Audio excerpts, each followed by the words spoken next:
ഞാൻ നോക്കുമായിരുന്നു എപ്പോഴും. ഞാൻ കൊയറിലുണ്ടായിരുന്നു, അവൻ ഓൾട്ടർ വോയിസിലുണ്ടായിരുന്നു. അപ്പൊ ഞങ്ങൾ എപ്പോഴും കണ്ണും കണ്ണും തമ്മിലായിരുന്നു കമ്മ്യൂണിക്കേഷൻ.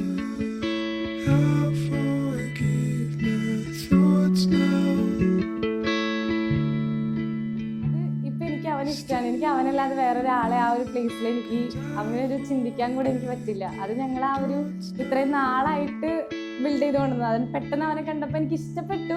പക്ഷെ എല്ലാം കൊണ്ട് എനിക്ക് അവൻ തന്നെ മതി എന്ന് ഞാൻ ആ ഫസ്റ്റ് മൊമെന്റിൽ ഞാൻ ചൂസ് ചെയ്തിട്ടില്ല.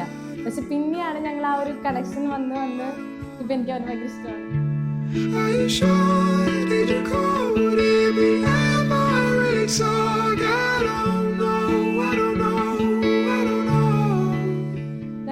ലോങ് ഡിസ്റ്റൻസ് ഭയങ്കര അലമ്പായിരിക്കും. പക്ഷെ ഞങ്ങൾക്ക് ഏറ്റവും ഇഷ്ടപ്പെട്ടത് ലോങ് ഡിസ്റ്റൻസ് ആണ്. കാരണം ആ ഒരു 1 year ഞങ്ങൾക്ക് ഞങ്ങളുടെ ലൈഫിൽ ഭയങ്കര ഒരു ഇമ്പോർട്ടൻ്റ് ആയിരുന്നു. നമ്മൾ ആ ഒരു എനിക്ക് അവൻ കൂട്ടുണ്ടാവും, അല്ലെങ്കിൽ അവന് എത്ര ദൂരെ ആയാലും ആ ഒരു കൂട്ടുണ്ടാവും എന്നുള്ളത് ഈ 1 year കൊണ്ട് ഞങ്ങൾക്ക് മനസ്സിലായി.